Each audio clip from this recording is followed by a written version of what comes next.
Good ஈவினிங்ண்ணா. வணக்கம். எந்த அளவுக்கு ஸ்பெஷல் இன்றைக்கி வந்திருக்கீங்க மணியோட நினைவு தினத்தை நினைவு கூர்ந்து? ஸோ எந்த அளவுக்கு தாத்தா ஸ்பெஷல் உங்களுக்கு? அவர் நினைக்கும் போதே கண்ணில் தண்ணி வரும். இந்த வீடு கட்டி இங்கே வரும்போது தான் எனக்கு வந்து அவருக்கு ரொம்ப நெருக்கமான நான்.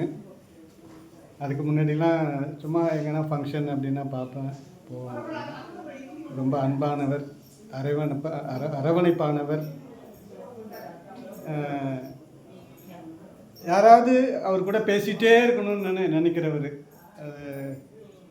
அவர் உக்காந்துட்ட பிறகு, ரிட்டையர்டாக உக்காந்துட்ட பிறகு யாராவது அவர் கூட இருந்துக்கிட்டே இருக்கணும், பேசிக்கிட்டே இருக்கணும். பல நிகழ்வுகள் அவர் வந்து சொல்லியிருக்காரு. என்ன சொல்கிறது, எனக்கு ஒன்றும் புரியல. நல்ல மனிதன். ஆனால் அவர்கிட்ட என்ன பண்பை நீங்கள் எடுத்துக்கிட்டீங்க? நான் மணியாக அரவணைப்பாக இருப்பார், அன்பாக இருப்பார். அதுதான் ஒரு மனிதனுக்கு முக்கியமான ஒரு விஷயம். உங்கள் குடும்பத்தில் அதை நீங்கள் கொடுத்துட்ருக்கீங்களா?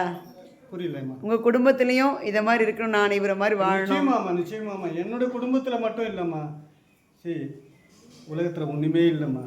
ரொம்ப சின்ன வாழ்க்கை, ரொம்ப சின்ன வாழ்க்கை. இந்த சின்ன வாழ்க்கையில் நம்ம பல விஷயங்களை இந்த மண்டைக்குள்ளே போட்டுட்டு ஓடிட்டே இருக்கும். நம்ம ஏன் பிறந்தோம், எங்கேருந்து வந்தோம், எங்கே போகணும், அங்கே போகிறதுக்கு நம்ம என்ன பண்ணணும் அப்படின்ற ஒரு சிந்தனை வந்து உட்காந்து சிந்தித்து வாழறதுக்கு இந்த உலகத்தில் வந்து வழி இல்லை. வழி இல்லைன்னா அந்த அளவுக்கு வந்து நாகரிகம் வளர்ந்து போச்சு. மனுஷங்க வந்து பொருளை தேடி போயிட்டே இருக்காங்க. உண்மைதான், பொருளை தேடி போகணும் தான். பொருள் இல்லாருக்கு இவ்வுலகம் இல்லை, அருள் இல்லாருக்கு அவ்வுலகம் இல்லை. ஆனால் அருளையும் தேடணும், பொருளையும் தேடணும். ஐயா ஒரு ஆன்மா சாந்தி அடையணும்னு என்னோட குருவை நான் பிரார்த்திக்கிறேன்.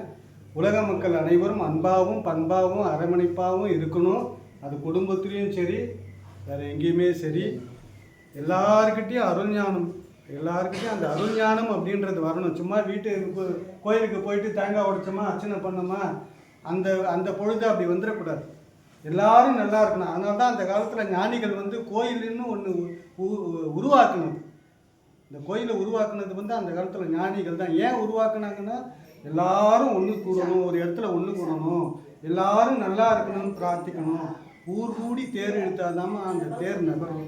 அந்த மாதிரி எல்லாரும் நல்லா இருக்கணும்னு எல்லாருக்காகவும் எல்லாரும் பிரார்த்தனை பண்ணால் இந்த உலகமே சேமமாக இருக்கணும். அதனால் குடும்பத்துலேயும் சரி, எங்கள் ஆஃபீஸ்லேயும் சரி, எங்கேயும் சரி அன்பாகவும் பண்பாகவும் அரவணைப்பாகவும் இருந்தால் எங்கேயுமே சண்டை சச்சரவு இருக்காது. ஒரு அருமையான பதிவான. உங்கள் பேர் என்ன சொன்னீங்க? தாமோதரன். தாமோதரன். உண்மையிலே உங்கள் பதிவு நிறைய பேர் பார்க்க போகிறாங்க.